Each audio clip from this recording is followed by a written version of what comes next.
హల్లెలూయా. మీ అందరికీ ప్రభు పెడుతున్నా వందనాలు. దేవుడి రోజు సిద్ధపరిచిన వాక్య భాగాలను దేవుడి మాటలను మనం జ్ఞాపకం తీసుకున్నాము. 2024 సంవత్సరానికి గాను ఆగస్టు నెల 4వ తారీఖు నుంచి ఈ నెల 24వ తారీఖు ఆగస్టు 4 నుంచి ఆగస్టు 24 వరకు నేను ఉపవాస ప్రార్థన విషయాన్ని ఏకీభవించి ప్రార్థించిన వారందరికీ ధన్యవాదాలు తెలుపుకుంటున్నాను. దేవుని వాక్య భాగాన్ని మనము పరిశీలన చేసి చూస్తున్నాము. ముందుగా విలాప వాక్యాలు 3వ అధ్యాయము 38వ వచనము. విలాప వాక్యాలు 3వ అధ్యాయము 38వ వచనాన్ని మనం ఒకసారి చూసుకున్నాము. మహోన్నతుడైన దేవుని నోట నుండి కీడును మేలును బయలు వెళ్ళును కదా. హల్లెలూయా. గమనించండి, దేవుడు ముందుగా మనతో ఈరోజు మాట్లాడే మాటలు చాలా ఉన్నాయి. కాబట్టి విషయాలన్నిటి గురించి జ్ఞానము కలిగి మనం విందాము. ఎందుకంటే ప్రతి మాట కూడా దేవుడు ఏదైతే బయలుపరిచాడో వాటి విషయమే ఉంది. కాబట్టి జాగ్రత్త కలిగి మనం విందాం. హల్లెలూయా. మొదటగా మనం చూసుకుంటే విలాపవాక్యం 3వ అధ్యాయంలో మహోన్నతుడైన దేవుని నోట నుండి కీడును మేలును బయలు వెళ్తును కదా. దేవుని నోట నుండి కీడు బయలు వెళ్తుంది, మేలు బయలు వెళ్తుంది. చాలా మంది చెప్పే విషయం ఏమంటే, ప్రవచనాల సమయంలో చెప్పేటప్పుడు ఎప్పుడు కూడా ఎందుకు నెగిటివే ఎక్కువ చెప్తారు, పాజిటివ్ ఎక్కువ చెప్పరు అంటారు.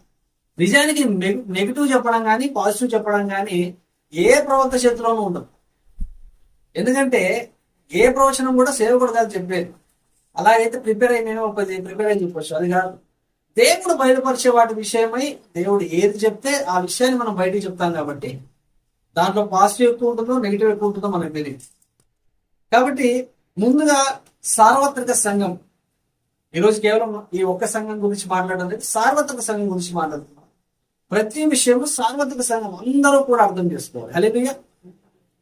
దేవుని సన్నిధిలో 21 రోజుల ఉపవాస ప్రార్థనలో అనేక విషయాలు దేవుడు మాట్లాడినాడు. అనేక విషయాల్లో దేవుడు తన కృపను చూపించాడు.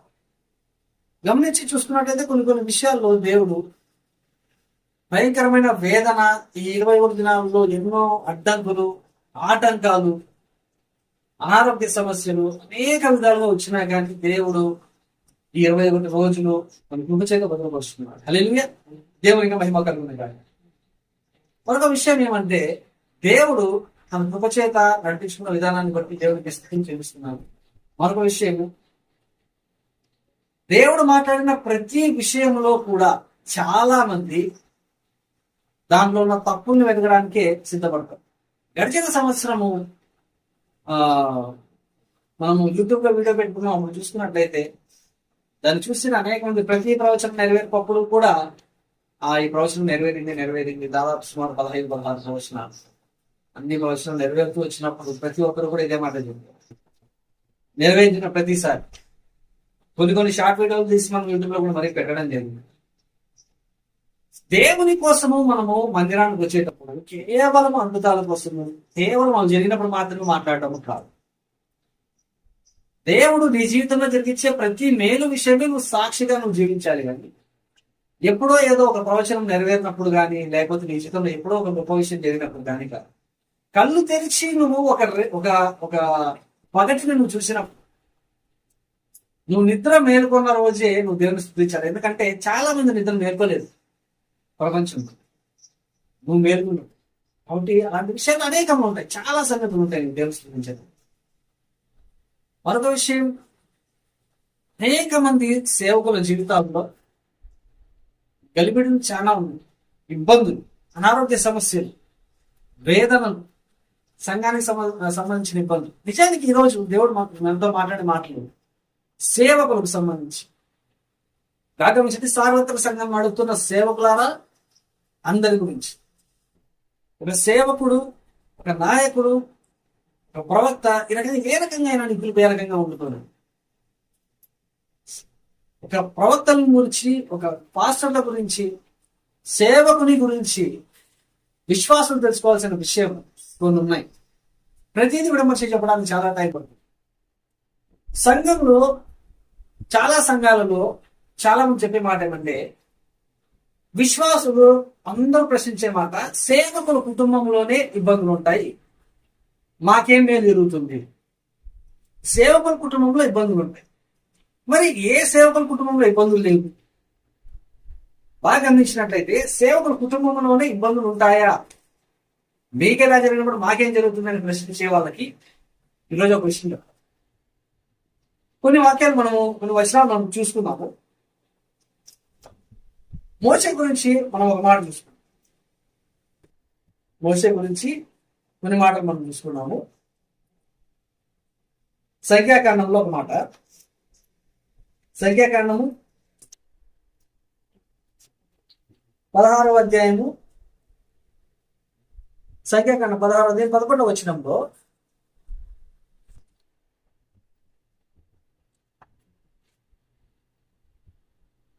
ఇంత నిమిత్తము దేవుడు మీ సమస్త సమాజమును యెహోవాకు విరోధముగా పోగై ఉన్నారు. చాలు. ఇందు నిమిత్తము నీవును నీ సమస్త సమాజమును యెహోవాకు విరోధముగా పోగై ఉన్నారు. యెహోవాకు విరోధంగా ఎవరు పోగైతారు తెలుసా? శత్రువులు కాదు, శత్రువులు పోగయ్యేది. మరి ఎవరు పోగైతారు తెలుసా? మోషేకు ఒకరు ఎదురైనారు. సంఖ్యాకాండంలో మాట ఉంటుంది, సేమ్ సంఖ్యాకాండంలో కూడా మోషేకు తన చేయాల్సిన పనికి అడ్డంకుగా ఇద్దరు వ్యక్తులు నిలబడతారు. చూద్దాం, సంఖ్యాకాండంలో మాట ఉంది.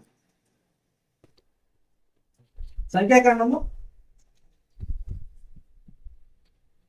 26వ అధ్యాయం, సంఖ్యాకాండం 26వ అధ్యాయం 59వ వచనంలో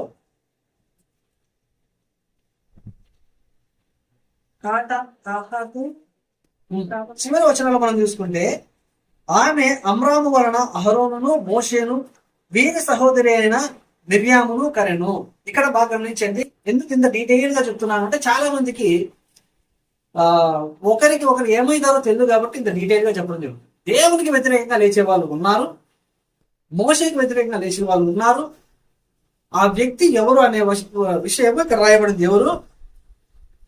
కహాతు అమ్రాము గనెడు. అమ్రాము భార్య పేరు ఎకేబెతు. ఆమె లేవి కుమార్తె. ఐగుప్తులో ఆమె లేవికి పుట్టాను. ఆమె అమ్రాము వలన అహరోనును మోషేను వీరి సహోదరి మిర్యామును కనెను. అంటే మోషే, అహరోను, మిర్యాము వీళ్ళందరూ ఒకే గర్భం నుండి వచ్చిన వాళ్ళు. సో ఒకటే ఫ్యామిలీ. మోషేకు ఎదురు తిరిగిన మిర్యాముగా తిరిగి ఆమె వెంటనే యెహోవా శాపం నుండి కుష్ఠరోగం గలదిగా మనం చదువుకున్నాం, మనకు తెలుసు. ప్రతి రెఫరెన్స్ చేయడం కష్టం, కానీ మనం ఎన్నోసార్లు వాక్య భాగాల్లో విన్నాం. మరి ఇప్పుడు మోషేకు ఎదురు తిరిగింది ఎవరు? బయట వాళ్ళ, ఎక్కడి నుంచి వచ్చిన వాళ్ళ? అందుకే మీకు ఒకే గర్భం ముందు పుట్టినారు కాబట్టి వచనంతో సహా చూపించారు. మోషే, అహరోను, మిర్యాము ముగ్గురు కూడా అన్నచెల్లెల్లానే మొత్తం అంతా. మరి మోషేకు అడ్డంకి ఎక్కడ మొదలైంది? తోడబుట్టిన వాళ్ళలోనే మొదలైంది. మనం యోసేపు గురించి తెలుసుకున్నాం. యోసేపు గురించి కూడా గడిచిన 2 వారాలు మనం తెలుసుకున్నాం. యోసేపుని చంపేయాలనుకున్నారు. ఎవరు? అన్నదమ్ములే, తోడబుట్టిన వాళ్ళే. ఎవరు? యోసేపుని చంపాలనుకున్నది తోడబుట్టిన వాళ్ళే. యోసేపును చంపాలనుకున్నారు.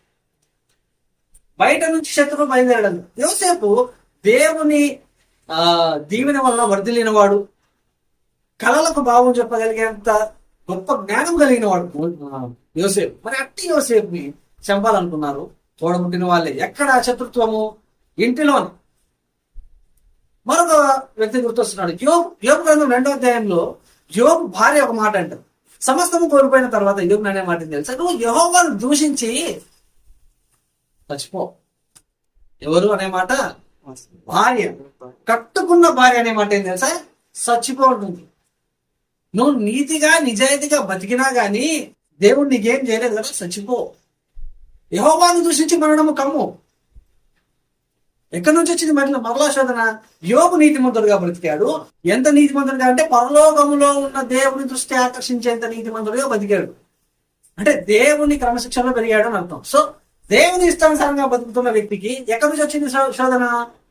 భార్య నుంచి వచ్చింది శోధన. మరొక వ్యక్తి గుర్తొస్తుంది, దావీదు. దావీదు దావీదు కూడా శోధన వచ్చింది. ఎక్కడి నుంచి వచ్చింది తెలుసా? దావీదు కూడా చంపాలని చూసినారు. శత్రువులు చంపాలనుకుంటే అది వేరే సంగతి, కానీ ఎవరు చంపాలనుకున్నారు తెలుసా? దావీదుని కొడుకే చంపాలి. కడుపును పుట్టిన కొడుకే అబ్షాలోమే చంపడానికి వస్తే దావీదు పారిపోయాడు. శోధన ఎక్కడొచ్చింది? ఇంట్లోనే. కడుపును పుట్టినోడే. తోడ పుట్టినోళ్ళలో శత్రుత్వం ఉంది, కట్టుకున్న భార్యలో శత్రుత్వం ఉంది, కడుపును పుట్టిన కొడుకులో కూడా శత్రుత్వం ఉంది. దావీదు ఎవరు? మహారాజు. దావీదు నా హృదయానుసారుడు. దావీదు నా హృదయానుసారుడు. ఎవరు అన్నారు ఈ మాట? మనిషి కాదండి, దేవుడే. అంత హృదయానుసారునికి కూడా శోధన ఎక్కడి నుంచి వచ్చింది? కడుపును పుట్టిన కొడుకు నుంచి వచ్చింది. ఎవరు చెప్పారు సేవకులు అందరూ సంతోషంగా ఆనందంగా ఉంటారని? అదంతా నీ భ్రమ. సేవకులు ప్రవక్తలు సంతోషంగా ఉన్నట్టు చరిత్రలో లేదు. బయటికి కనిపించే ఏ ప్రవక్త ఏ సేవకుడు కూడా మీ కంటికి కనపడేంత సంతోషంగా ఎవరూ లేరు.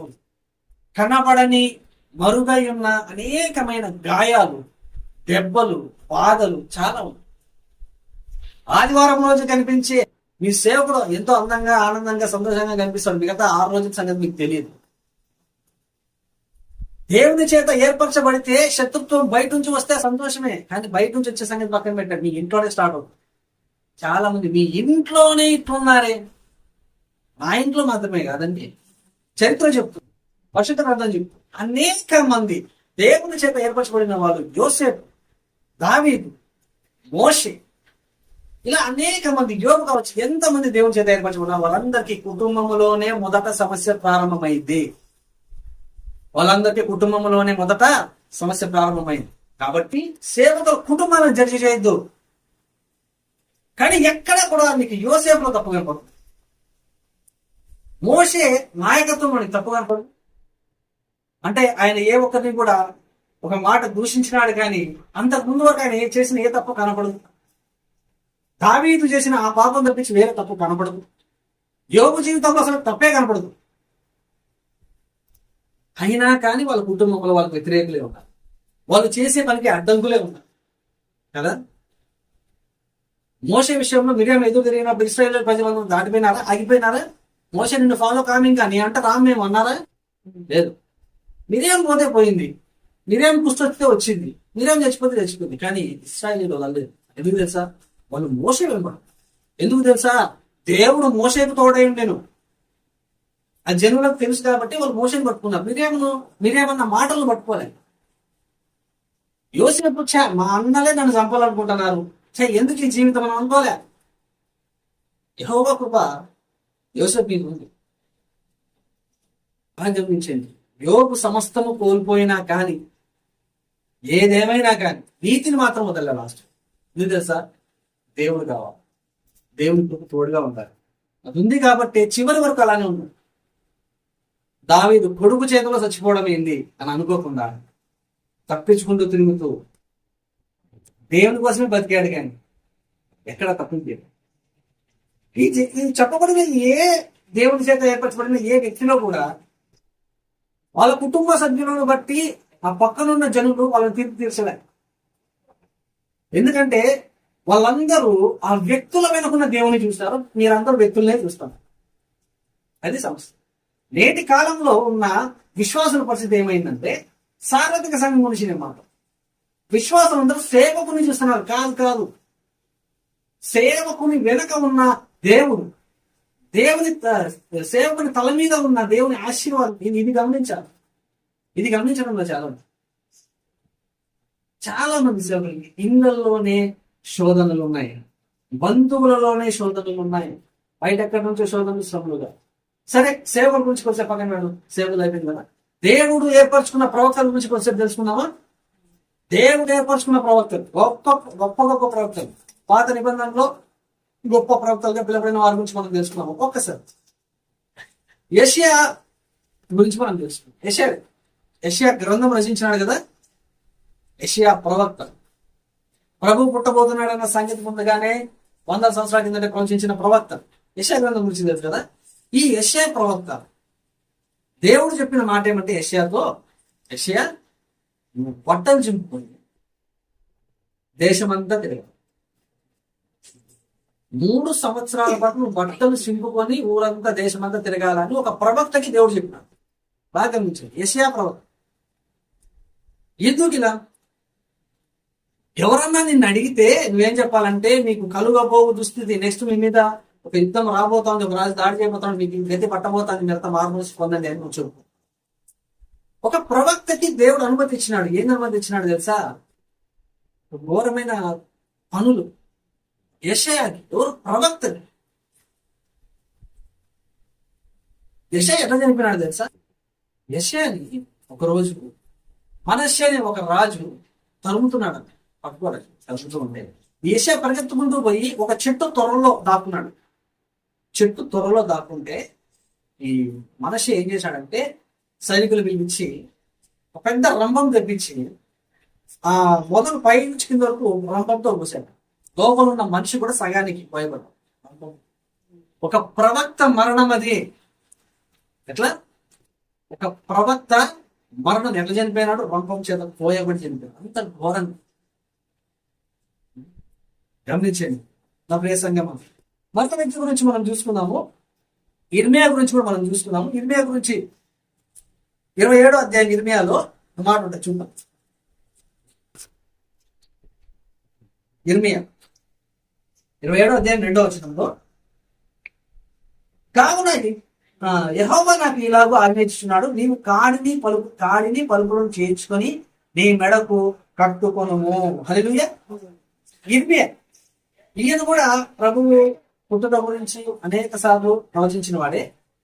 ఈయనకు దేవుడు చెప్తున్న విషయం ఏంటి తెలుసా? ఒక కాడిని మెడకేసుకోవాలి. నిజానికి అది ఎవరు వేసుకుంటారంటే, జైల్లో ఉన్న బందీలు వేసుకుంటారు. బందీలకు వేస్తారు, అది శిక్ష. అది వేసుకొని ఇలా తిరగాలి. ఎందుకు ఇర్మియా ఎందుకు ఇట్లా చేస్తున్నావు అని అడిగితే, నీకు కలుగబోవు, ఈ దేశానికి రాబోవు దుస్థితి ఇది. ఈ రకంగా మీరు బ్రతకబోతున్నారు. మీరు ఇప్పుడు దేవుని మాట వినకపోతే రాబోయే దేవుని ఉగ్రత, యుద్ధం ఇటు ఉంటుంది. కాబట్టి మార్మల్స్ పొందండి అని చెప్పమని ఇర్మియాకు దేవుడు ఇచ్చిన శిక్ష. అంటే ఆ శిక్ష అంటే అది శిక్ష కాదు, ఇర్మియాకు అది ఏ విధంగా అనుభవిస్తున్నాడు ఆ బాధ చూసి జనులు మార్పు చెందాలి కాబట్టి ఇర్మియాకి ఇచ్చాడు.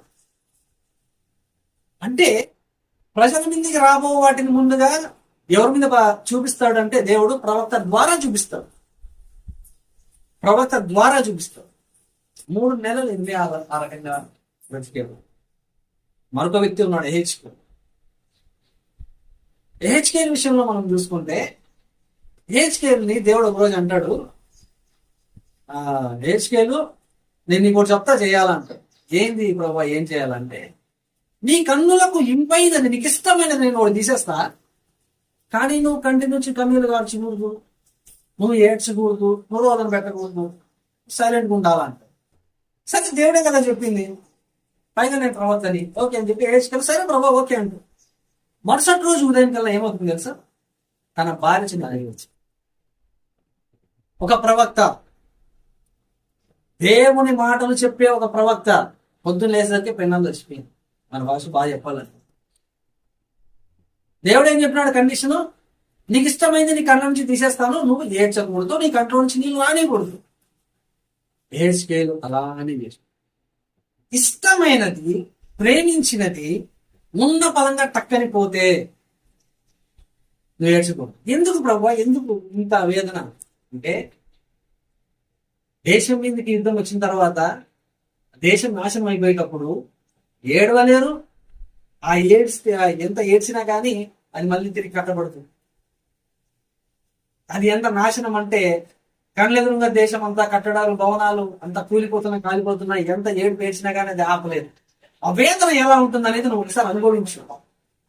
నీ అనుభవం ద్వారా జనాలకు గురించి ఒక దేశానికి పట్టబో గతి ముందు దేవుడు ముందుగా ఒక ప్రవక్తకి ఇచ్చినాడు. ఆ ప్రవక్త అనుభవం ఎట్లుందో ఒకసారి గురించి.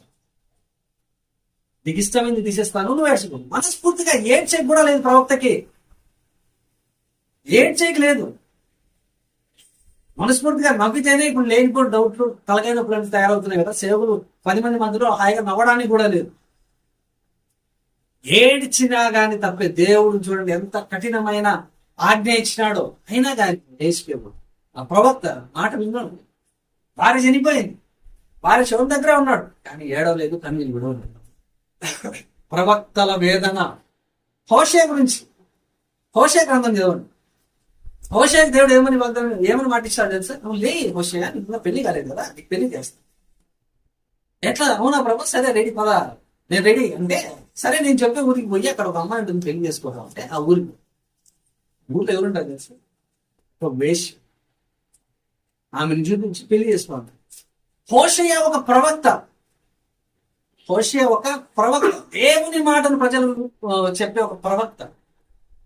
అలాంటి ప్రవక్తకి పట్టి ఒక ఎలాంటి మాట ఇస్తున్నాడు, ఎలాంటి ఆజ్ఞ ఇస్తున్నాడు చూడండి దేవునికి. పోయి ఒక వేషం పెళ్లి చేసుకోవాలంట. పెళ్లి కాలేదు ప్రభా నాకు అని ఆయన ఉంటే పోయి వేషం పెళ్లి చేసుకోవాలి. అలాంటి వాళ్ళని మనం కళ్ళెత్తి చూడడానికి, అలాంటి వాళ్ళతో కలిసి నలుగురిలో నిలబడడానికి అన్నిసార్లు ఆలోచన చేస్తాం. మీరు పెళ్లి చేసుకోవాలి అని చేసుకున్నాడు, పెళ్ళని కూడా అన్నాడు. తర్వాత ఏమైందంటే ఒక రోజు అని ఎవరితో పాత వాళ్ళు ఉంటారు కదా, రెగ్యులర్గా వచ్చే వాళ్ళు వెళ్ళిపోయింది. ఈయన వెతుకుతున్నాడు మళ్ళీ ఊరంతా, యాడికి పోయింది నా భార్య. చుట్టుపక్కల చూసే జనాలు అంటారు నీ ఆడ ఉంటది, పాతలు గుర్తొచ్చింటారు, వెళ్ళిపోయింది. సిగ్గుండాలి ఎవరన్నా దేశం పెళ్లి చేసుకుంటాను. కానీ హోషేయ నా దేవుని మాటే నేను విన్నాను. అప్పుడు ప్రభువా ఏమిది, ఎక్కడ పోయింది నా భార్య అని చెప్పి దేవుడు అంటే, దేవుడు చెప్పే మాట అంటే, పలానా చోటు ఉంది, నువ్వు పోయి నీ దగ్గర ఉన్న బంగారం ఇచ్చి నీ భార్యను విడిపించుకొచ్చుకోవాలి. ఒక ప్రవక్తకి పట్టిన వేదన. ఎందుకు ప్రభు ఇది, ఏమి నేనేం చేశా తప్పు అంటే, నీ భార్య అంటే ఇప్పుడు నేను చెప్తున్నాను, హోషేయ భార్య వేశ్య సంఘానికి సాదృశ్యం. ఏంటది అంటే, అవును సంఘానికి సాదృశ్యం. ఎలా అంటే, పాపముతో నిండుకున్న నువ్వు నేను, దేవుడు వివాహం చేసుకొని దేవుని దగ్గర తీసుకున్నాడు, అయినా మనం మారడం లే. ఇశ్రాయేలు ప్రజలతో ఏ రకమైన ఇబ్బందులు చూపిస్తున్నాడో ఇప్పుడున్న సంఘాలతో కూడా దేవుడు అదే ఇబ్బందులు చూపిస్తున్నాడు. ఇశ్రాయేలు ప్రజలు ఎలా కొద్దిసేపు బాగుంటారు, వాళ్ళకి ఆకలి ఏంటంటే అన్ని గుర్తొస్తారు. ఐగుప్తు దేశంలో ఉన్న ప్రతి ఆహార వస్తువు వీళ్ళకి గుర్తొస్తుంది. వీళ్ళకి ఆకలి అయితే, ఆకలి తిరిగిందంటే మాత్రం యెహోవా దేవుడు మంచివాడు, పదండి పోదాం అలా. హోషేయ భార్య అవేష్ ఎలాంటిదంటే, దేవుడు తనతో చెప్తున్న మాట ఏమంటే హోషేయతో, ఇది నా కట్టడం. ఎలాగంటే, ఇశ్రాయేలు ప్రజలు ఏ రకంగా అయితే మాటి ముందుకు వెళ్ళిపోయినా ఇశ్రాయేలు ఎంత ప్రేమించినానో, నీ భార్య ఇప్పుడు నిన్ను వదిలేసి మళ్ళీ పాదుల దగ్గరికి వెళ్ళిపోయింది, అయినా నువ్వు నీ భార్యను ప్రేమించాలా, నువ్వు వెల పెట్టి కొనాలా. ఈరోజు సార్వత్రిక సంఘంలో, అప్పుడు యెరూషలేములోను, అప్పుడు బ్రతికిన ప్రజల్లోనూ దేవుడు భూమి మీదకి వచ్చి రక్తము పెట్టి సంఘాన్ని కొన్నాడు. రక్తము పెట్టి సంఘాన్ని కొన్నట్టుగా దేవుడు ఈరోజు హోషేయ చెప్తున్న మాట ఏం తెలుసా? నువ్వు నీ బంగారాన్ని పెట్టి నువ్వు నీ భార్య మళ్ళీ కొనాలి. ఏది అలాంటి భార్య? వేసేనా? నన్ను కాదని చెప్పి వెళ్ళిపోయిందాన్ని. అవును, మీరు కూడా నన్ను కాదు వెళ్ళిపోయింది. నేను మీకు ఎన్ని అద్భుతాలు చేశాను, మీరు మళ్ళీ వెనక్కి తిరిగినారు కదా.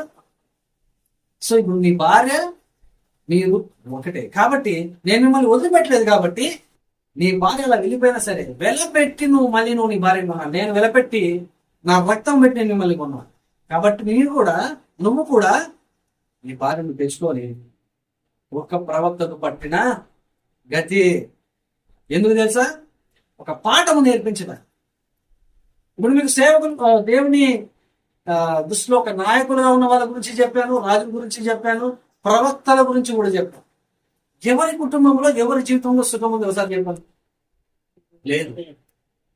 ఏ ఒక్కరి కుటుంబంలోనూ ఏ ఒక్కరి జీవితంలో మీరు ఇంకా బైబిల్ కాకుండా ఇంకా బయట చరిత్ర గ్రంథాలు చాలా ఉంటాయి, వాటిలో ఇంకా క్షుణ్ణంగా చదువుకున్నట్లయితే వాళ్ళు పడ్డ వేదనలు ఇంకా ఎక్కువ తెలుసు. సేవకుల కుటుంబాలను మీరు జడ్జి చేసుకుంటూ మీ ఆత్మీయతను మీరు కోల్పోవద్దు. సార్వత్రిక సంఘమా, ఇదే మీకు హెచ్చరిక. హల్లెలూయా. గమనించండి, దేవుడు ఈరోజు మీతో మంచి విషయాలు మీతో బోధిస్తున్నాడు. సార్వత్రిక సంఘము అంతా కూడా నేర్చుకోవాల్సిన విషయాలు, తెలుసుకోవాల్సిన విషయాలు. మరి ఈ 21 రోజుల్లో దేవుడు ఏమి నేర్పించినాడు, దేవుడు మనతో ఏం మాట్లాడబోతున్నాడు అనే విషయాలు ఇప్పుడు మనం తెలుసుకున్నాం. చాలా మంది వీటి విషయమయ్యే చాలా ఎదురు చూస్తున్నారు. యెషయా గ్రంథము 59వ అధ్యాయం 21వ వచనము చూద్దాము.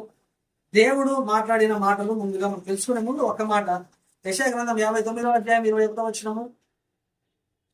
యెషయా గ్రంథము 59వ అధ్యాయము 21వ వచనం. నేను వారితో చేయు నిబంధన, నేను వారితో చేయు నిబంధన ఇది, నీ మీదనున్న నా ఆత్మయు, నీ మీదనున్న నా ఆత్మయు, నేను నేను నీ నోట నుంచిన మాటలను నీ నోట నుండి, నీ పిల్లల నోట నుండి, నీ పిల్లల పిల్లల నోట నుండి ఈ కాలము మొదలుకొని ఎల్లప్పుడూ తొలగిపోవు అని యెహోవా సెలవిస్తున్నాడు. హల్లెలూయా.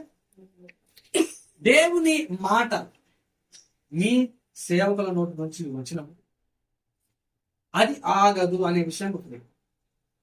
ఎప్పుడు అది ఇప్పుడు కాకపోయినా వాళ్ళ పిల్లల తరంలో అయినా నెక్స్ట్ తరంలో అయినా అది నెరవేరక మానదు. హల్లెలూయా. ప్రవచనాలు వినబోయే ముందు ఈ విషయాన్ని మీరు జ్ఞాపకం చేసుకోండి. హల్లెలూయా. మరి దేవుని ఇష్ట ప్రకారము ఈ ప్రవచనాలు ఎప్పుడు జరుగుతాయి, ప్రవచనాలు చెప్పబోయే ఎప్పుడు జరుగుతాయి అంటే ఏది కూడా స్పెసిఫిక్ టైం అనేది మనం ఊహించడానికి లేదు. ఒక వచనం మనం చూసుకుందాం. ఆదికాండంలో ఒక మాట ఉంటుంది. ఆదికాండము 18వ అధ్యాయం 14వ వచనంలో, ఆదికాండం 18వ అధ్యాయం 14వ వచనంలో, యెహోవాకు అసాధ్యమైనది ఏదైనా ఉన్నదా, మీదికి ఈ కాలమున నిర్ణయ కాలమందు నీ వద్దకు తిరిగి వచ్చేదను, అప్పుడు షారాకు కుమారుడు కలుగున్నాను. హల్లెలూయా.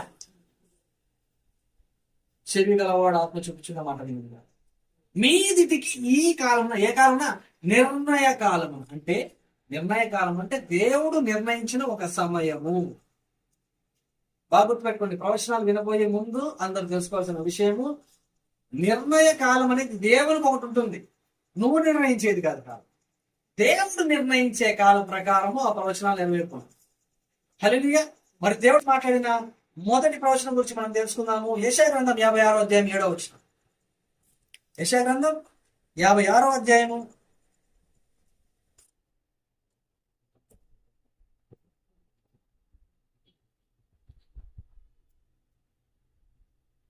56వ అధ్యాయము 7వ వచనము. నా ప్రార్థన మందిరంలో వారిని ఆనందింపజేసేది, నా బలిపీఠం మీద వారు అర్పించు దహనబలులను బలులను నాకు అంగీకరించగలదు. నా మందిరము సమస్త జనులకు ప్రార్థన మందిరం అనబడును. హల్లెలూయా.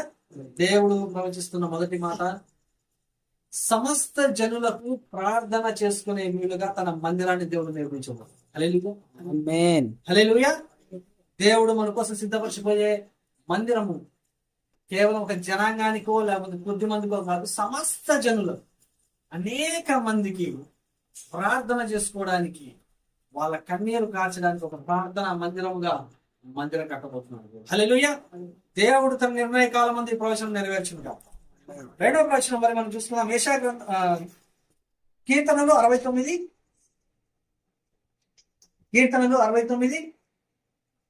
15వ వచనం చూద్దాము. కీర్తనలు 69:15. నీటి వరదలు నన్ను ముంచనీయకుము, అగాధ సముద్రము నన్ను మృంగనీయకుము, గుంట నన్ను మృంగనీయకుము. నీటి వరదలు. హల్లెలూయా.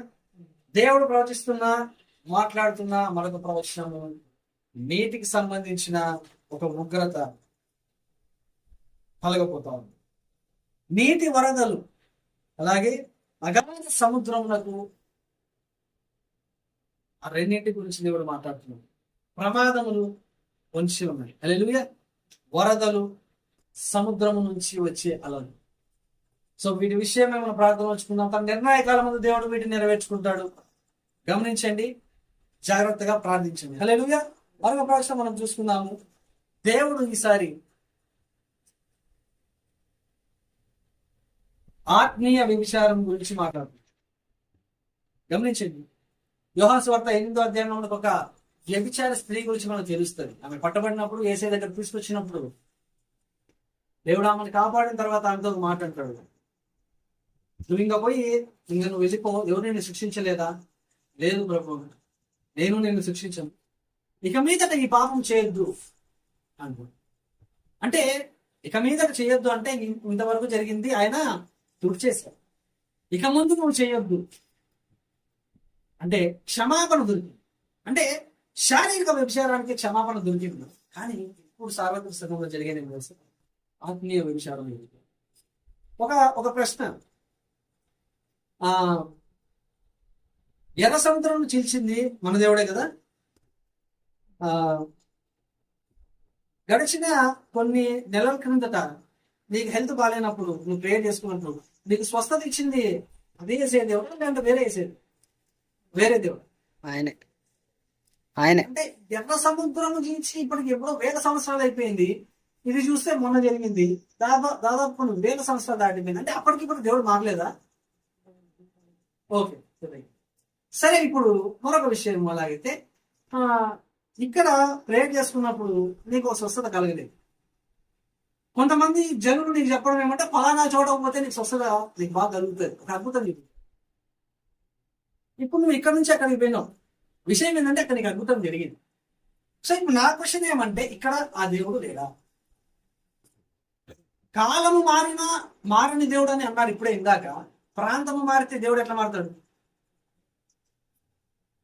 బాగా గమనించండి, కాలము మారింది. వేల సంవత్సరాల కింద ఉన్న దేవుడు ఇప్పుడున్న దేవుడు ఒకటని మీరే అన్నారు. ప్రాంతము మారింది, ఇక్కడ నుంచి ఇంకో చోట. సార్వత్రిక సంఘాన్ని చెప్తున్నా ఈ మాట నేను. ఇక్కడైతే అద్భుతం జరగదా? ఇంకో చోట అయితే జరుగుతుందా? అంటే ఇక్కడ దేవుడు లేడు. ఇక్కడ ఏర్పరచుకున్న సేవకుడు ఆయన మీద అభిషేకం లేదు, అక్కడ ఏర్పరచుకున్న సేవకుడు మీద అభిషేకం ఉంది. మరి అట్లయితే గతకాలం అంతా ఇక్కడ జరిగిన అద్భుతాలు, స్వస్థతలు, సూచక్రియలు, దీని పరిస్థితి ఏమి? వ్యభిచారము, శారీరక వ్యభిచారము దేవుడు నిర్ణయించిన క్రమాన్ని తప్పి చేయడమే శారీరక వ్యభిచారం. దేవుడు నిర్ణయించిన, నీ ఆత్మకు నిర్ణయించిన ఒక కట్టడిని తప్పడమే ఆత్మీయ వ్యభిచారం. శారీరక వ్యభిచారానికి క్షమాపణ ఉంది, కానీ ఆత్మీయ వ్యభిచారానికి క్షమాపణ లేదు. గుర్తుపెట్టు, నీ దేవుడు ఒక చోట పని చేసి ఇంకో చోట పని చేయట్లేదా నువ్వు బయటకు చెప్తున్నట్టు లెక్క. అది గుర్తుపెట్టుకో, దేవుణ్ణి ఒక చేతగాని వాడిగా చేస్తున్నావు నువ్వు. జాగ్రత్త. ఒక చోట దేవుడు నిన్ను ఒక గర్భమును పుట్టించినప్పుడు నీ ఆధార్ కార్డులోను, పాన్ కార్డులోను, నీ సర్టిఫికెట్స్ అన్నింటిలో, నీ డెత్ సర్టిఫికెట్ తో సహా నీ తండ్రి పేరు, తల్లి పేరు ఆడే ఉంటుంది. నువ్వు చనిపోయిన 100 సంవత్సరాల తర్వాత నీ హిస్టరీ చేసినా అదే ఉంటుంది, వేరేది రాదు. మరి దేవుడు నిన్ను ఒక చోట ఏర్పరచుకొని ఒక గర్భమందు, ఆత్మీయ గర్భమందు నిన్ను కన్నప్పుడు ఆ గర్భంలో నీకు నచ్చక నువ్వు వేరే చోటికి పోతావా? సరే, వేరే చోటికి పోయినా ఓకే, దానివల్ల నువ్వు జనాలకు ఏం చెప్పబోతున్నావు తెలుసా? దేవుడు చేత కానివాడు, ఫలానా చోట దేవుడు కార్యాలు చేయలే, ఇంకో చోటుకి పోతే కార్యాలు జరిగినాయి అంటే దేవుడు ఇక్కడ చేత కానివాడు అయినట్లే కదా. అంటే దేవునిలో నువ్వు లోపాన్ని చూపిస్తున్నావు. గమనించండి, పరిశుద్ధ గ్రంథంలో అనేక మంది సమాజ మందిరాలకు సేవ చేస్తూ జీవించిన వాళ్ళు ఉన్నారు. వాళ్ళ జీవితాల్లో అద్భుతాల కోసం ఎదురు చూసిన వాళ్ళు కూడా కాదు, కానీ దేవుడు చేశారు. ఎదురు చూపు లేని, వేచి ఉండడం చేత కాని జనాంగము, విశ్వాసుల మధ్యలో సేవకులు పరిచయం చేస్తున్నారు ఈ కాలంలో. నువ్వు ఖచ్చితంగా నిక్కసుగా వెళ్తున్న నీ సంఘములో ఎందుకు నమ్మకంగా ఉండడం లేదు? వాళ్ళ మాట వీళ్ళ మాట అనుకుంటే ఇంకో సంఘానికి నువ్వు పోతున్నావు అంటే నీ సంఘంలో దేవుడు, లేకపోతే నీ సంఘంలో ఉన్న సేవకుడు నాకు చేతగానే ఆత్మనా? అదే నువ్వు బయటకు చెప్తున్నది ఇండైరెక్ట్ గా, నీ చేతులతో, నీ క్రియలతో నువ్వు చెప్తున్నది అదే. ఇక్కడ దేవుడు చేతగానుడు, మేము ఇంకో చోటికి పోతున్నాం, కానీ ఇదే దేవుడి దగ్గరికి పోతాం. ఎక్కడ పోయినా దేవుడు ఒక్కడే కదా. మరి అట్లాంటప్పుడు నువ్వు ఉన్న చోట ఎందుకుండవు? నీ నోట నుంచే అన్ని మాటలు మాట్లాడు. ఆత్మీయ వ్యభిచారం దేవుని దృష్టికి చాలా ద్వేషకరంగా ఉంటుంది. అలాంటి వాళ్ళకి దేవుడు ఏం చెప్తున్నాడు తెలుసా? కన్నులారా కీడు చూస్తారు. బాగా గమనించండి, ఆత్మీయ వ్యభిచారాలకు హెచ్చరిక సార్వత్రిక సంఘానికి. కన్నులారా కీడు చూస్తారంట. వాళ్ళ కళ్ళు ఎదురుగానే కీడు కలగడం చూస్తారు కళ్ళ, కానీ వాళ్ళు ఏం చేయలేరు. చేతులారా నాశనము కొని తెచ్చుకుంటారు. గమనించండి, చేతులారా నాశనము కొని తెచ్చుకుంటారంట. ఇది ఎలా ఉంటుందో చూసుకోండి. తర్వాత, కోల్పోయినది తిరిగి దక్కించుకోలేదు. దేవుడి దగ్గర ఒక్కసారి నువ్వు కోల్పోయినావు, నువ్వు తిరిగి ఆ ప్రేమను గాని, దేవుని దగ్గర నుంచి ఏది కానీ నువ్వు కోల్పోయినది తగ్గించుకోలేదు. కాబట్టి ఆత్మీయ వ్యభిచారులకు, ఇల్లు తిరిగే వారికి ఒక హెచ్చరిక, నీ ఆత్మను కాపాడు. హల్లెలూయా. ఆత్మీయ వ్యభిచారాల గురించి హెచ్చరిక. మరొక ప్రవచనం గురించి మనం చూసుకుంటున్నాం. కీర్తనలు 77 18వ వచనం చూద్దాం. నీ ఉరుముల ధ్వని సుడిగాలిలో మ్రోగెను, మెరుపులు లోకమును ప్రకాశింపజేసెను, భూమి వనికి కంపించు. హల్లెలూయా. హల్లెలూయా. గడిచిన సంవత్సరాల్లో వచ్చిన ప్రవచనం మళ్ళీ రిపీట్ అయింది. ఈసారి కూడా భూమి వనికి కంపించబడతాం. గమనించండి, ప్రార్థించండి. అది మన వరకు రాకుండా ప్రార్థించండి. హల్లెలూయా. మరొక ప్రవచనాన్ని మనం చూసుకుందాం. 2 పేతురు 2వ అధ్యాయం 1-3 వచనాల్లో మనకు అబద్ధ బోధకుల గురించి రాయబడి ఉంది. 3 వచనాలు మనం చూసుకుందాం. 2 పేతురు రాసిన 2వ పత్రిక 2వ అధ్యాయం 1-3 వచనాలు. మరియు అబద్ధ ప్రవక్తలు ప్రజలలో ఉండిరి, అటువలనే మీలోనూ అబద్ధ బోధకులుందురు.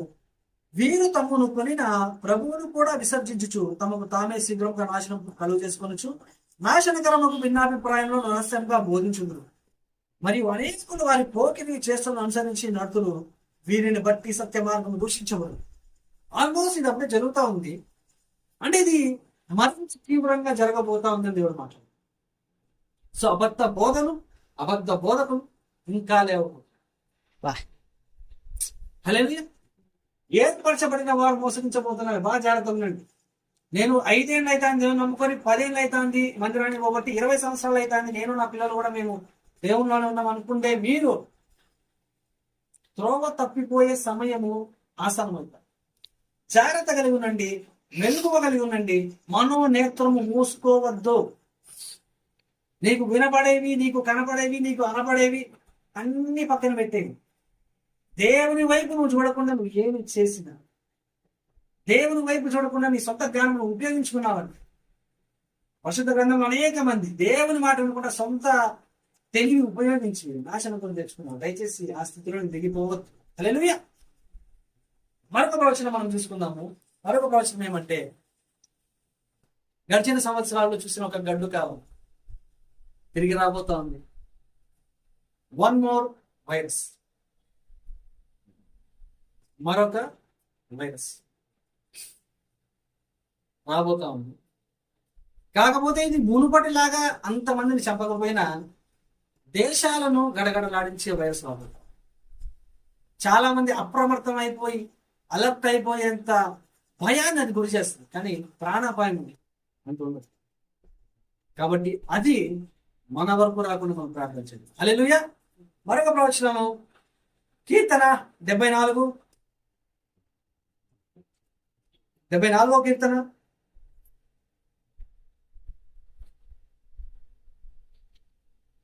7వ వచనం చూద్దాం.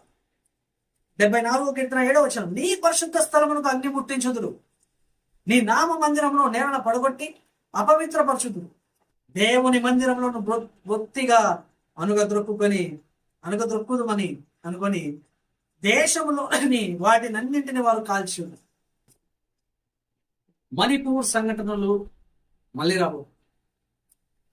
ఒకటి కాదు, మణిపూర్ సంఘటనలు ఎలా జరిగినాయో సంఘాల మీద దాడులు, సేవకుల మీద దాడులు జరగబోతున్నాయి. అంతేకాకుండా అనేక సంఘాలు మూతపడిపోతాయి. బహిరంగంగానే మందిరాలను కాల్చేస్తారు. రహస్యంగా చీకట్లో కాల్చడం కాదు, బహిరంగంగా చెప్పి తగలబెట్టేస్తారు. బహిరంగంగానే ఇవన్నీ జరగదు. వీటి గురించి పెదవి విప్పడానికి పెద్ద పెద్ద వాళ్ళు సైతము పెదవి విప్పరు. గడిచిన సంవత్సరం జరిగిన మణిపూర్ సంఘటనలు మనకు తెలుస్తుంది. ఇంకనూ జరగబోతున్నాయి రాబో సమయాల్లో, రాబో కాలాల్లో అవి ఇంకనూ ఎక్కువ రాబోతున్నాయి. కాబట్టి వాటి విషయమే మనము దేవుని చిత్తం నెరవేరులాగా ప్రార్థన చేయాలి. హల్లెలూయా. మరొక విషయం, ఇంతకాలం మనము భూకంపాల గురించి, సునామీల గురించి, భూమి మీద జరిగే వాటి గురించి మనం అనుకున్నాం కదా. రాబో కాలంలో ఉన్నట్ట అంతరిక్షంలో జరిగే అలజడి గురించి భూమి మీద ప్రజలు ఆందోళన చెందే రోజు బాబు. కొన్ని వార్తలు భూమి మీద ఉన్న మనుషుని ఎలా కలవరుస్తాయంటే, మనకు సంబంధం లేనివి మనల్ని భయపడతాయి. అంతరిక్షము నుంచి ప్రమాదాలు అనేటివి, ఆ ప్రమాద హెచ్చరికలే మనుషుని భయభ్రాంతులు పొందుతారు. ఇవి జరగకూడదు. మరొక ప్రవచనం మనం చూసుకుందాము. ఆమోస్ గ్రంథం 8వ అధ్యాయం 11వ వచనం. ఆమోస్ గ్రంథం 8వ అధ్యాయం 11వ వచనం. రాబో దినములందు దేశములో నేను క్షామము పుట్టింతును, అది అన్నపానములు లేకపోవడం చేత కలుగు క్షామము కాక, యెహోవా మాటను వినకపోవటం వలన కలుగు క్షామముగా ఉండును. ఇదే యెహోవా వాక్. కరువు, వలస, తిండి దొరక కాదు, కానీ దేవుని మాట వినకపోవడం వలన దేశాలు వదిలి వెళ్ళిపోతారు.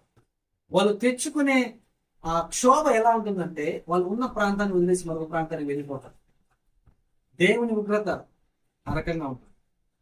దేశములో ప్రజలు నివసించడానికి వీలు లేకుండా దేశము తయారవుతుంది. దేశం ఎక్కడుందో అది మన దేశం కాకున్నట్టు మనం ప్రార్థన చేస్తాం. హల్లెలూయా. మరొక ప్రవచనం మనం చూద్దాం. యెషయా గ్రంథం 9వ అధ్యాయం 19వ వచనం. యెషయా 9:19. యెషయా 9:19వ వచనం మనం చూసుకుందాం. 18 చివరి నుంచి చూసుకుందాము. 18 నుంచి. భక్తిహీనత అగ్ని వలె మండుచున్నది, అది గచ్చ పొదలను మరో రక్కసి చెట్లను కాల్చి అడవి పొదలలో రాజును, అవి దట్టమైన పొగ వలె చుట్టుకొను, పైకి ఎగయును. సైన్యములకు అధిపతి యెహోవా ఉగ్రత వలన దేశము కాలిపోయెను. హల్లెలూయా. గమనించండి, గడిచిన 2 సంవత్సరాలు, ఒక సంవత్సరం దేవుడు యుద్ధము మధ్యలో నిలబెట్టి ప్రదేశానంతా దేవుడు చూపించినాడండి. కొద్ది నెలల్లో యుద్ధం జరగడం, తర్వాత వచ్చిన వీడియోలో నేను ఎక్కడ ఉంది అని చూశాను అనే సంగతి చెప్పినాను. తర్వాత గడిచిన సంవత్సరంలో నీటి ప్రవాహం మధ్యలో ఆ నీటికి సంబంధించిన ఒక ఉపద్రవం రాబోతుందని చెప్పినప్పుడు ఆ నీటి మధ్యలో ఉన్నట్టుగా దేవుడు చూపించాడు. ఈ సంవత్సరం దేవుడు అగ్ని మధ్యలో నిలబడి, చుట్టూ అగ్ని, బూడిద. ఇదే అది ఎక్కడ జరగబోతుందో ఒక గొప్ప అగ్నికి సంబంధించిన ప్రమాదం రాబోతుంది. అగ్ని ప్రమాదం మొత్తం అంతా అగ్ని బూడిద కాలిపోయింది. ప్రమాదం జరగబోతుంది. దాని నిమిత్తం మనం ప్రార్థన చేద్దాం. హల్లెలూయా. మరొక ప్రవచనం ఏమంటే, దేశం కోసము, రాష్ట్రం కోసము, నాయకుల కోసము, అధికారుల కోసము, ప్రజల కోసము ప్రార్థన చేసినప్పుడు దేవుడు మాట్లాడిన సంగతి, దేశంలో ఒక చట్ట సవరణ రాబోతా ఉంది. చట్ట సవరణ కావచ్చు, లేకపోతే కొత్త చట్టం కావచ్చు. దానివల్ల దేశంలో భయంకరమైన ఆందోళన చెందారు. చాలా చోట్ల అనేక మంది రోడ్ల మీదకి వచ్చి వాళ్ళ నిరసన తెలుపుతారు. చాలా మందికి వ్యతిరేకమైన ఒక ఆజ్ఞ పైనుంచి రాబోతాం.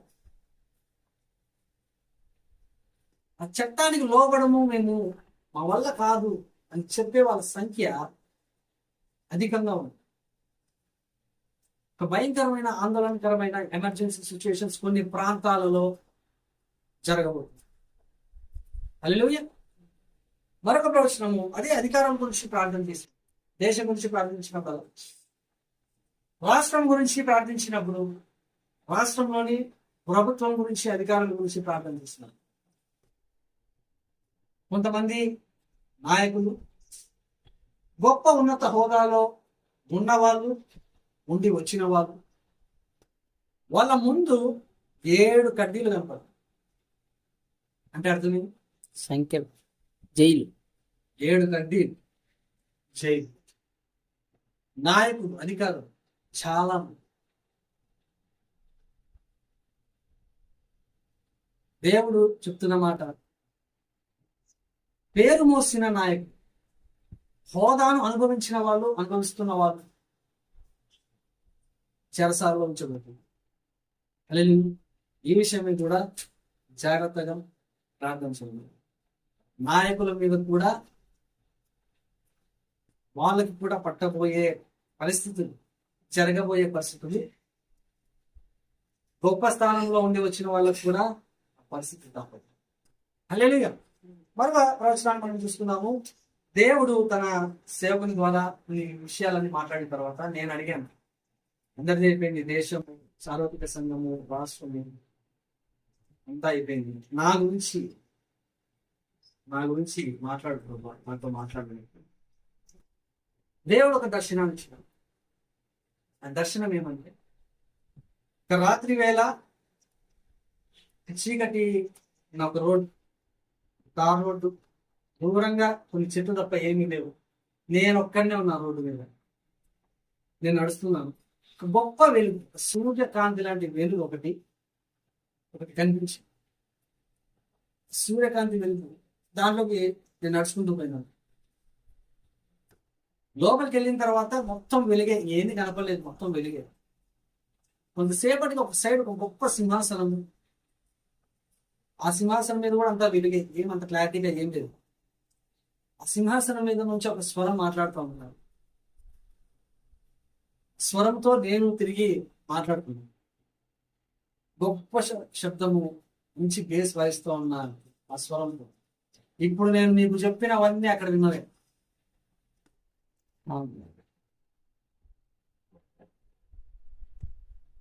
ఎంతసేపు మాట్లాడినామంటే, నేను మాట్లాడుతున్నాను, దేవుడు మాట్లాడుతున్నాడు. ఈ మాటలు నా వరకు నాకు ఎలా అనిపించిందంటే, కొన్ని వారాలు, నెలలు, సంవత్సరాలు కూడా గడిచిపోయినాయి. మాట్లాడుతూనే ఉన్నాం. అంతసేపు నేను ఉన్నట్టుగా నేను ఆ దర్శనంలోనే. అయిపోయిన తర్వాత లాస్ట్కి దేవుడి పలికి మాట ఏమంటే, సరే అయిపోయింది, నువ్వు బయలుదేరి బయటికి వెళ్ళాను. అంటే ఇప్పుడు నేను బయటికి వెళ్తే, నేను నీ దగ్గరకు వచ్చి కొన్ని నెలలు, సంవత్సరాలు దాటిపోయింది ప్రభువా. నేను బయటికి పోతే మా వాళ్ళు ఎప్పుడో నేను చనిపోయినానని చెప్పేసి నన్ను మర్చిపోయి ఉంటాను కూడా. ఇప్పుడేంది నేను బయటకు పోతే, నేను ఇక్కడే ఉంటాను అంటే, లేదు బయటికి వెళ్ళి నెలలు అయిపోయింది, సంవత్సరాలు దాటిపోయింది, నేను నీతో మనం మాట్లాడుకుంటానే ఉన్నాము ఆ పక్క. ఇప్పుడు నేను పోతే నేను గుర్తు కూడా పట్టరు, మా వాళ్ళు ఎవరికి నాకు మర్చిపోయింటారు, ఇప్పటికి నేను చనిపోయి అనుకుంటారు. అంటే నేను నిన్ను లోపలికి తీసుకున్నప్పుడు సృష్టిని స్తంభింపజేసి, భూమి తిరగడం ఆగిపోయి, కాలము నిలిచిపోయి, నీతో మాట్లాడాలి అని నాకు అనిపించింది. నేను నిన్ను నా దగ్గరికి తీసుకున్నాను. నేను నిన్ను మాట్లాడిన తర్వాత నేను నువ్వు బయటకు పంపిస్తాను. నువ్వు బయటకు వెళ్ళిన తర్వాత, నువ్వు ఏ సమయాన్ని నా దగ్గరకు వచ్చినావో, నువ్వు బయటకు వెళ్ళిన తర్వాత అదే సమయం ఉంచేస్తావు. ఆమేన్. దేవుడు ఎంత ప్రేమిస్తున్నాడంట, ఎంత ప్రేమిస్తున్నావు అని చెప్పి నేను అడిగినప్పుడు, నీ కోసము సృష్టి గమనాన్ని ఆపేసేంత నేను ప్రేమిస్తున్నాను. నీ ఒక్కరితో నేను మాట్లాడాలి అంటే, భూమి తిరగడాన్ని ఆపేసి, భూమి మీద జరగాల్సిన కార్యాలన్నీ ఆపేసి నీతో నేను నీతో మాట్లాడడం నాకు అంత ఇష్టం. నీతో మాట్లాడాలని నేను డిసైడ్ అయితే, నీ కోసం నేను చేయగలిగేది ఏం తెలుసా? కలువరి శిలువ మీద యాగం కనిపించింది కదా, అది గొప్ప కార్యం కదా. సృష్టినే ఆపేసా నీ కోసం. నువ్వు నాతో పాటు సంవత్సరాల తరబడి, నెలల తరబడి మాట్లాడుకుంటున్నావు కదా, సమయం అంతా బయట జరగలేదు, ఆగిపోయింది. రాత్రిపూట తీసుకొచ్చాడు కదా, ఆ రాత్రిగా దేవుడు నీతో మాట్లాడాలి అనుకుంటే సృష్టిని స్తంభింపజేస్తాడు. హల్లెలూయా. దేవుని ప్రేమ ఎంత గొప్పదంటే, నీ కోసం దేవుడు ఏమన్నా చేస్తాడు. నీతో మాట్లాడాలనుకుంటే దేవుడు ఏమన్నా చేస్తాడు. నువ్వు అనుకుంటున్నావు ఏం చేస్తాడు? ఏమన్నా చేయగలడు దేవుడు. సృష్టి ఎంత ఆపాలనుకుంటాడు దేవుడు. నిన్ను ప్రేమించేంత ప్రేమ దేవుడు నాలాంటి పాపినే ప్రేమించినాడంటే, నేనెంతో జోడు కొంతమంది ఉన్నవాళ్ళని, వినేవాళ్ళని, చూసేవాళ్ళని, మిమ్మల్ని ఇంకా ఎక్కువగా ప్రేమిస్తాడు. నా కోసం దేవుడు సృష్టిని ఆపేశానని చెప్పాడు. మరి నీ కోసం దేవుడు ఇంకా ఏమి దేవుడు? ఆ సమయంలో దేవుడు ఒక మాట ఉంది, చూద్దాం. యెషయా గ్రంథం 43 అధ్యాయం 4 వచనం. యెషయా గ్రంథం 43 అధ్యాయం 4 వచనం. నీవు నా దృష్టికి ప్రియుడవైనందున ఘనుడవైతివి. హల్లెలూయా. చివరగా ఆ దర్శనం ముగించుకుని రిటర్న్ వచ్చేటప్పుడు దేవుని నోటి నుంచి నాకు వినబడిన ఆఖరి మాట ఏదంటే, నీవు నా దృష్టికి ప్రియుడవైనందున ఘనుడవు. ఈ మాట నేను చివరిగా ఉంది. హల్లెలూయా. భూమి మీద ప్రజల కోసము, మనుషుల కోసము బ్రతకడము మానే. హల్లెలూయా. దేవుడిచ్చిన ఒక అవకాశం ఈ జీవితం. దేవుని కోసం ఉపయోగపడే విధంగా మనం బ్రతికితే అంతే చాలు. ఒక వ్యక్తి కోసము, ఒక గుంపు కోసం నువ్వు బ్రతకాల్సిన అవసరం. దేవుని మాట మీరి బ్రతకుండగా జీవిస్తే అంతే చాలు. దేవుడు ఎంత ప్రేమిస్తుందో అంతకంటే ఎక్కువ ప్రేమించేవాడు ఎవడన్నా ఉంటే సరే వాడిని ప్రేమించాడు. నీకోసం సృష్టినే ఆపేసేంత ప్రేమ కలిగిన వాడు ఎవడన్నా ఉన్నాడంటే వాడు ఆయనే ప్రేమించు. ఉన్నాడా? శిల్వయాగం చేసేంత ప్రేమ ఎవరికైనా ఉందా? నీకోసం మరణించేంత ప్రేమ ఎవరికైనా ఉందా? సృష్టిని ఆపేసేంత, భూమి తిరగడాన్ని ఆపేసేంత అంత ప్రేమ ఉందా? నా దేవునికి. కాబట్టి ఆ సమయం అనిపించిన భూమి మీద ఉన్న ప్రతి వ్యక్తి కూడా ఏ మాత్రం ఎంతెంతో ఊహించుకున్నా చాలా మంది గురించి, అందరూ కూడా దేవుని ప్రేమ ముందర అసలు పోల్చడానికి కూడా వీలు. అది గొప్ప దర్శనంతో దేవుని. హల్లెలూయా. దేవుని ప్రేమను రుచి చూడాలి. దేవుడి ప్రేమ అంటే డబ్బిస్తే దేవుడు నన్ను ప్రేమించినట్టు, అధికారం ఇస్తే ప్రేమించినట్టు కాదు. ఒక దర్శనం చాలు నా జీవితాన్ని. దేవుడు నేను నేను ఎంత ప్రేమిస్తున్నాను చెప్పడానికి దేవుడు ఒక దర్శనంలో మాట్లాడాడు చాలు. అంతకు మించి నేను ఇంకేది కోరుకోను, ఇంక అవసరం కూడా లేదు. డబ్బు ఇచ్చినా, ఆస్తి ఇచ్చినా, ఐశ్వర్యం ఇచ్చినా, ఇంకోటి ఇచ్చినా అవి వెళ్ళిపోయేటివే. కానీ దేవుని ప్రేమ ఎక్కడికి? అంతలా ప్రేమించేవాడు నాకు ఇంకొకడు లేడు, వాడు ఉండడు. హల్లెలూయా. కాబట్టి సార్వత్రిక సంఘం నేను చెప్తున్న విషయం, నన్నే దేవుడు ప్రేమించినప్పుడు నాకంటే మిమ్మల్ని కూడా ఎక్కువగా ప్రేమించగలడు. నీ సమయాన్ని దేవునికి ఇవ్వండి, నీ హృదయాన్ని దేవునికి ఇవ్వండి, అంతే సార్. దేవుడు కోరుకునేది అదే. వెండి బంగారం నేను ఆశించలేదని క్లియర్గా చెప్పినాడు దేవుడు. దీనికి నా హృదయం నాకు విలువైన కానుకున్నాడు దేవుడు. కాబట్టి ఆ విషయంలో ఆ విషయాన్ని మీరు జాగ్రత్తగా చేయండి. దేవుడు మీతో మాట్లాడతాడు. హల్లెలూయా. చెప్పబడిన ఈ ప్రవచనములన్నీ కూడా వాటి వాటి నిర్ణయ కాలములలో జరుగునగా. హల్లెలూయా. గమనించండి, మన మీదకు ఉగ్రతలు రాకుండా మనం తప్పించుకోవాలి. ఎస్తేరు గ్రంథంలో యూదుల మీదకు రాబోయే అగొప్ప శిక్ష మరింత దండము తప్పించబడడానికి వాళ్ళు 3 రోజులు ఉపవాసం ప్రార్థన చేస్తారు. తప్పించబడిందా లేదా? తప్పించబడింది. యూదుల మీదకి రాబోయే ఖడ్గము దేవుడు తీసేస్తాడు. సో మన ప్రార్థనలు మన మీదకి రాబోయే ఉగ్రతలను గుర్తుపెట్టు. ఇది కేవలం ఇక్కడ ఈ అనంతపురం ఈ సంఘం గురించి నేను మాట్లాడడం లేదు, సార్వత్రిక సంఘం గురించి చెప్పు. మీ సంఘములు బాగుండాలి, మీ సేవకులు బాగుండాలి, గుర్తుపెట్టుకున్నాను. మీ ప్రాంతంలో మీ చుట్టుపక్కల ఉన్న వాళ్ళు రక్షణలోనికి రావాలి. విషయాలన్నీ దృష్టి మీ ప్రార్థన వల్ల ఇవి సాధ్యం. హల్లెలూయా. దేవుడు మాట్లాడిన ప్రతి మాట విషయంలోనూ దేవుడు గొప్పగా కార్యం చేస్తాడు. ఆ విశ్వాసం ఉంచండి. మేలు కీడు రెండు దేవుని నోట నుండే వస్తాయి. మేలైనా కీడైనా మనకు కావాల్సింది దేవుడి. ఆ రకంగా నువ్వు ఉన్న రోజున దేవుడు నిన్ను అమితంగా ప్రేమిస్తాడు. ఎంతలా ప్రేమిస్తాడంటే సృష్టిని నిలుపు చేసి నీతో మాట్లాడేంత ప్రేమ నిలుస్తాడు. హల్లెలూయా. దేవుడి గొప్ప వాక్య భాగాన్ని, వర్తమానాన్ని, ప్రవచనాలను దీవించి నెరవేర్చుకున్నాను. ఆమేన్.